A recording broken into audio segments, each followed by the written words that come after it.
చక్కని చందమామ కథలు. పిల్లలు, ఈరోజు చందమామ కథ అన్నదాన మహిమ. పూర్వము ఒక బ్రాహ్మణుడు ఉండేవాడంట. వేళ కాని వేళ తన ఇంటికి ఎవరొచ్చినా కానీ అతను ఆదరించి భోజనం పెట్టేవాడు. ఒకవేళ ఇంటికెవరు రాకపోతే వీధి వెంట పోయే వాళ్ళని పిలిచి అన్నం పెట్టేవాడు. ఇలా అనేక సంవత్సరాలు ఆయన అన్నదానం చేస్తాడు. ఒకనాడు ఆయనకు ఒక సందేహం వస్తుంది. అన్నదానం వల్ల వచ్చే పుణ్యం ఎలాంటిదో అని. ఎవరినడిగినా చెప్పలేకపోతారు. ఒక ఆయన ఏమంటాడంటే, అన్నదాన మహిమ చాలా గొప్పది. దాన్ని వర్ణించాలంటే కాశీ అన్నపూర్ణకు తప్ప ఇతరులకు సాధ్యం కాదు. మీకు తెలుసుకోవాలని ఉంటే స్వయంగా ఆ అన్నపూర్ణాదేవిని అడిగి తెలుసుకోండి అని సలహా ఇస్తాడు. అన్నపూర్ణ అంటే కాశీ విశ్వేశ్వరుని భార్య అయిన పార్వతీదేవి అన్నమాట. అందుకనే కాశీలో ఎవరికి అన్నం లేకుండా పోదు. ఇంక ఈ బ్రాహ్మడు కూడా ఏం చేస్తాడు, కాశీ వెళ్ళి గంగ ఒడ్డున కూర్చొని పార్వతీదేవిని గురించి గాఢంగా తపస్సు చేయసాగాడంట. దేవి అతని తపస్సుకు మెచ్చుకొని ప్రత్యక్షమవుతుంది. నీకేం కావాలి అని అడిగిందంట.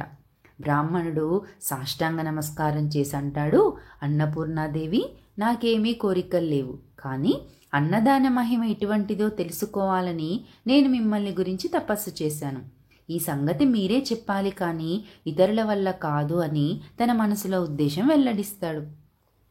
అప్పుడు దేవి అతనితో అంటుంది, నీకు అన్నదాన మహిమ తెలియాలి అంటే నేను చెప్పడం కాదు, అది నీవు తెలుసుకునే ఉపాయం మాత్రం చెబుతాను, విను. హిమవత్ పర్వతం దగ్గర హేమవతమని ఒక పట్టణం ఉంది. ఆ పట్టణాన్ని ఏలే రాజుకి పిల్లలు లేరు.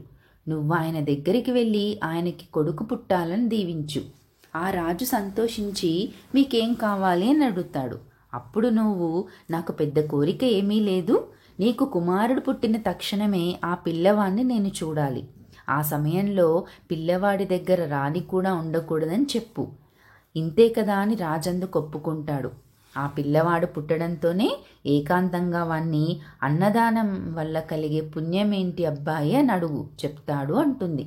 బ్రాహ్మణుడు సరే అని చెప్పి హేమవతానికి బయలుదేరుతాడు.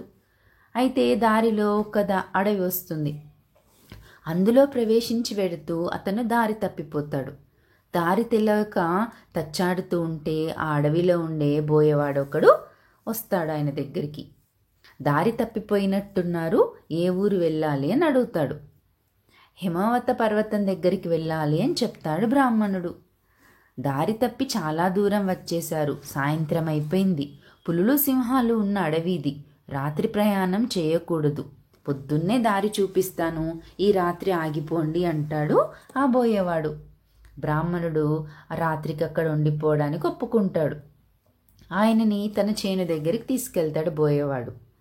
అయితే ఇంటికి అతిథిగా వచ్చిన బ్రాహ్మణుడికి భోజనం ఏం పెట్టాలని బోయేవాడు ఆలోచిస్తాడు. కందికాయలు, పెసరకాయలు, దుంపలు లాంటివి చాలా ఉంటాయి. కానీ వాటిని ఉడకేసుకొని ఇవ్వడానికి అతని దగ్గర కొత్త కుండ ఉండదు. వాళ్ళ దగ్గర ఉన్న కుండల్లో ఉడకేసి పెడితే ఆయన తినడని ఆలోచిస్తాడు. బ్రాహ్మణుడు అంటాడు, నాయనా, నాకేమీ వద్దు. నువ్వు చేసిన ఆదరణ వల్ల నా శ్రమ, ఆకలి కూడా తీరిపోయాయి. ఆలోచించకుండా పడుకో అంటాడు. కానీ బోయేవాడికి మనస్సు ఒప్పదు. అలా పస్తు పెట్టడం అంటే అతనికి మనస్సు ఒప్పింది కాదు. అందుచేత ఏం చేస్తాడు, కొంచెం సారపప్పు, పుట్టతేనె తెచ్చిచ్చి వాటితోటి ఆకలి తీర్చుకోమంటాడు. బ్రాహ్మణుడు అవి తీసుకొని తన అంగోస్త్రం పరుచుకొని కింద పడుకోపోతుంటాడు. అప్పుడు బోయేవాడు అంటాడు, అయ్యో, కింద పడుకోకండి, పులులు వస్తాయి అని చెప్పి ఆయనని ఆ చేలో ఎత్తుగా ఉన్న మంచం మీద పడుకోబెడతాడు. తానేమో కింద ఉండి విల్లు, అమ్ములు పుచ్చుకొని జంతువులేం రాకుండా రాత్రంతా కూడా కాపలా కాస్తాడు. అయితే బోయేవాడు అలా నిద్రపోకుండా రాత్రంతా బాగానే కాపలా కాస్తాడు. కానీ పాపం తెల్లవారుజామున నిద్ర ఆగక ఒక్క కునుకు పడుతుంది. అంతలో ఎక్కడి నుంచో ఒక పులి వచ్చి అతని మీద పడి చంపేస్తుంది. తర్వాత బ్రాహ్మణుడికి మెలకు వచ్చి జరిగిందంతా తెలుసుకుంటాడు. అయ్యో, తన మూలాన ఆ బోయేవాడు పులివాత పడ్డాడని చాలా బాధపడతాడు. బోయేవాని భార్య కూడా చాలా దుఃఖిస్తుంది. అయితే ఆమంటుంది బ్రాహ్మణుతోటి, స్వామి, నా రాతి ఇలా ఉండగా ఎవరు తప్పించగలరు?